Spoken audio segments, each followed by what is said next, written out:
Like करें, subscribe कीजिए, bell icon को दबाएं ताकि हमारे वीडियो सबसे पहले आपके पास पहुंच सके।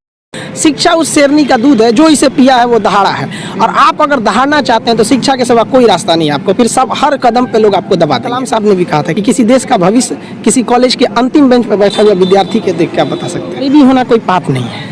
एक रेस के घोड़ा को अगर आप देखिएगा ना, तो रेस पे घोड़े पे जो बैठा होता है घुड़सवार, उस घोड़े को बहुत मारता है, इतना तकलीफ देता है कि घोड़ा को समझ में नहीं आता है कि हमको तकलीफ क्यों दे रहा है। लेकिन रियलिटी में देखिएगा ना, तो उसका मालिक उस घोड़े को जिताना चाहता है। तो उसी तरह हमारा मालिक भगवान है। अगर हमें गरीबी दे रहा है, तकलीफ दे रहा है ना, तो आप इससे घबराइए नहीं। वो मालिक हमें जिताना चाह रहा है, और आप रेस छोड़ के भाग जाइएगा तो क्या करेगा? वो तो आपको जिताना चाह रहा है।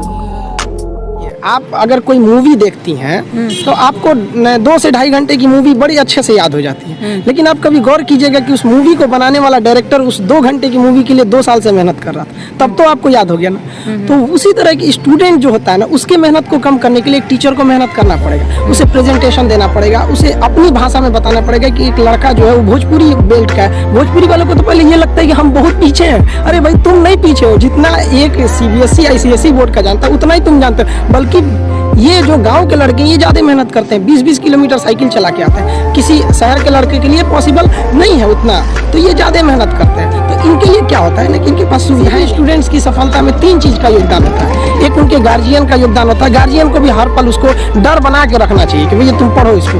दूसरा, टीचर्स का होना चाहिए। टीचर्स उसके अंदर फ्रेंडली होने चाहिए, अच्छे से समझाना चाहिए, और खुद स्टूडेंट्स का। अगर ये तीनों का सहयोग हो गया ना, तो दुनिया में ऐसा कोई चीज़ नहीं है जिसे जीता नहीं जा। जिस दिन हिंदुस्तान का लड़का इस एनर्जी के साथ स्कूल में जाएगा, जिस एनर्जी से वो सिनेमा घर में जाता है किसी मूवी को देखने के लिए, उस दिन ये देश बदल जाएगा।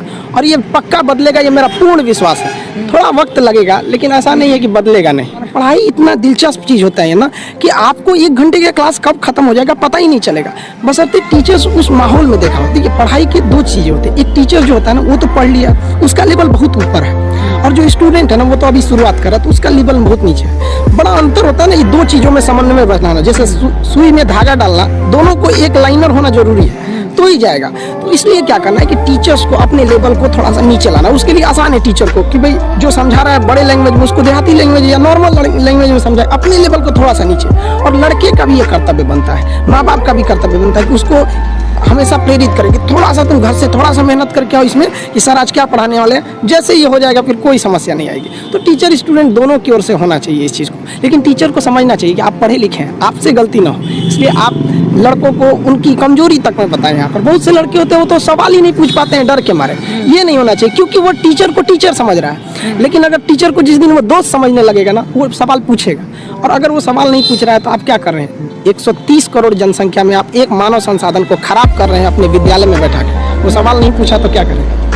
मेरे लाइफ का एक ही प्लान है कि भाई जो स्टूडेंट्स है ना, स्टूडेंट्स ये इस देश को बदल सकते हैं। आज़ादी से पहले अगर आप गौर कीजिएगा ना, तो देश को बदला था वकीलों ने मिलकर। आप चाहे वो महात्मा गांधी को उठाइए, जवाहरलाल नेहरू, मोतीलाल नेहरू, या भीमराव अंबेडकर साहब, सरदार पटेल, या जितने भी हमारे स्वतंत्रता सेनानी रहे, तो ज़्यादातर लोगों ने वकील थे वो उस वक्त में। लेकिन अभी की जो दौर है वो युवाओं के हाथ में, स्टूडेंट्स के हाथ में। अब युवा अपने अधिकार के लिए आप दबिए नहीं, आप दबेंगे तो दबाएंगे, और आप पढ़े लिखे होकर दब जाएंगे तो फिर एक अनपढ़ को तो कुचल दिया जाएगा, उसको दबाया ही नहीं जाएगा। तो अब स्टूडेंट्स जाग गया है, अब स्टूडेंट्स को कोई नहीं रोक सकता। आगे वाले देश का भविष्य वही है। और हमारे कलाम साहब ने भी कहा था कि किसी देश का भविष्य किसी कॉलेज के अंतिम बेंच पर बैठा हुआ विद्यार्थी के देख के। स्टूडेंट सरकारी स्कूल में पढ़ने जाता है तो आपको क्या लगता है उसको कितना नॉलेज मिलेगा? वो 1 घंटा बैठेगा तो 1 घंटा में कितना नॉलेज गेन कर पाएगा? तो वहाँ एक कॉलेज के मैनेजमेंट की भी गलती है, और स्टूडेंट्स में भी है कि भाई देखिए, आप कॉलेज नहीं जाइएगा तो फिर स्कूल और कॉलेज जो होता है ना, माँ का दूध होता है, और ये सबके लिए ज़रूरी होता है। ये ज़रूरी है, वहाँ उनको भी समझना पड़ेगा। और गार्जियन के अंदर भी एक नैतिकता आनी चाहिए। और स्टूडेंट की जो सबसे बड़ी खराबी क्या है ना, उनके अंदर इच्छा है कि हमें कुछ करना है, उनके अंदर शौक है कि हमें नौकरी पाना है, पढ़ाई करना है, लेकिन उनके अंदर डर नहीं है। और ये डर बहुत ज़रूरी चीज़ होता है। किसी भी रिलेशन को बनाने के लिए ना, डर, ज़रूरत और इंसानियत, ये बना रहना ज़रूरी है। तो टीचर के अंदर इंसानियत होना चाहिए कि भैया हमें लड़कों को पढ़ाना है। लड़के के अंदर ज़रूरत है कि अगर हम पढ़े लिखेंगे नहीं, आगे नहीं जाएंगे, तो हम कोई अच्छा काम नहीं कर पाएंगे। और डर तो सबसे ज़्यादा ज़रूरत है उसके जॉब की या किसी चीज़ का। डर तो होना जरूरी है कि अगर नहीं पढ़ेंगे तो समाज में हमको एकदम पीछे कर दिया जाएगा। तो स्टूडेंट के अंदर ना अभी डर नहीं रहा है, कह अरे क्या दिक्कत है, अगली बार फिर भर देंगे फॉर्म, फिर कर देंगे, ये कर देंगे। और गार्जियन भी नहीं पूछता है उससे कि इस साल रिजल्ट नहीं हुआ तो क्यों नहीं हुआ, लड़का एग्ज़ाम देने जाता है ना तो उसको पता चल जाता है एग्जामिनेशन हॉल में कि मेरा रिजल्ट होगा या नहीं होगा, और ये रियलिटी है। अगर आप वेट कर रहे हैं ना तो समझिए कि आपकी संभावना कम है रिजल्ट होने की, क्योंकि जिनका रिजल्ट होता है वो एग्जामिनेशन हॉल में जमा जाता है, और जब लड़का फेल होता है ना तो एक बहाना खोजने लगता है, ये प्रॉब्लम था, तबीयत ठीक नहीं थी, ऐसा हो गया, जबकि ऐसा चीज़ नहीं है। आप शुरुआत से ही गलती करते आ रहे हैं। ये लड़कों की भी भावना है, उनको भी अपने चेंज करना चाहिए इस सोच को। ये भी होना कोई पाप नहीं है। एक रेस के घोड़ा को अगर आप देखिएगा ना तो रेस पे घोड़ा पे ना, घोड़े पे जो बैठा होता है घुड़सवार, उस घोड़े को बहुत मारता है, इतना तकलीफ देता है कि घोड़ा को समझ में नहीं आता है कि हमको तकलीफ क्यों दे रहा है। लेकिन रियलिटी में देखिएगा ना तो उसका मालिक उस घोड़े को जिताना चाहता है। तो उसी तरह हमारा मालिक भगवान है। अगर हमें गरीबी दे रहा है, तकलीफ दे रहा है ना, तो आप इससे घबराइए नहीं। वो मालिक हमें जिताना चाह रहा है, और आप रेस छोड़ के भाग जाइएगा तो क्या करेगा? वो तो आपको जिताना चाह रहा है। तो गरीबी कोई नहीं। हम लोग खुद जब अपनी स्टूडेंट लाइफ में थे तो हम लोग उसमें गुरुद्वारा में जाके खाना खाए थे, ये हालत था हम लोग का।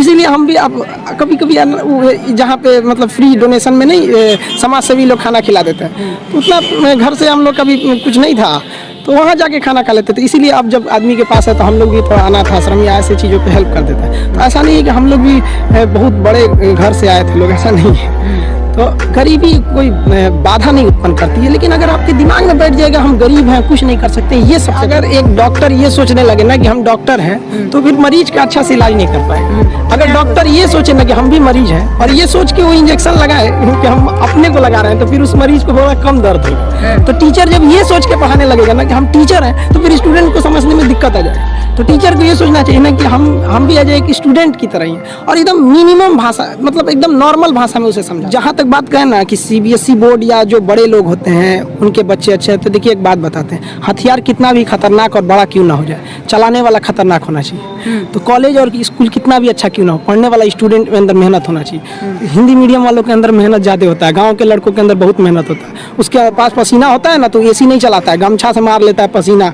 हाथ में रुमाल बांध लेता है कि पसीने से कॉपी न भीगे वहाँ पर। उसके पास तकिया नहीं होता है मोड़ने के लिए, हाथ मोड़ के लगा लेता है तकिया, वो पढ़ता है सुबह उठ के। तो ऐसा नहीं है उनके पास मेहनत नहीं, वो बहुत मेहनत करते हैं। लेकिन उनके साथ सबसे बड़ा कमी क्या है कि आज से 5 साल पहले उनके पास कोई ऐसा साधन नहीं था कि उन्हें अच्छे टीचर मिल सके। अब तो डिजिटली हो गया। ये सबसे फायदा हुआ है गाँव वालों के लिए कि आप डिजिटल, आप गाँव के किसी कोना में बैठ के इंडिया के किसी टीचर से पढ़ सकते हैं। ये सबसे बड़ा फायदा है। और अमीरों को यहाँ पहले बेनिफिट मिलता था कि जो गाँव का लड़का है, बिहार का है, यूपी का है, उड़ीसा का है, गाँव का परिवार, वो दिल्ली जाके कैसे पढ़ेगा? अब कोई दिक्कत नहीं है, आप एक नॉर्मल मोबाइल लीजिए। गाँव से इतना बड़ा है, आप 135 करोड़ आबादी में आपको चेंजिंग देखने में बड़ा समय लग जाएगा इसमें। लेकिन हाँ, चेंजिंग आई है, लेकिन इसका भी सदुपयोग करना पड़ेगा। अब आप देखिए कुछ लोग फेसबुक पे उल्टे सीधे पोस्ट कर देते हैं, समाज में सौहार्द बिगाड़ते हैं। तो ये लोग तो उसका डिजिटल क्रांति के लिए तो आप समझिए तो गड्ढा खोद रहे हैं उनके लिए। तो ये उन लोग के लिए ऐसा नहीं है। बट स्टूडेंट्स अभी भी जागरूक है, लेकिन वो बहक जाता है पढ़ने के लिए यूट्यूब फेसबुक में गायब हो जाता है। ये उनको अपने आप पे थोड़ा सा कंट्रोल रखना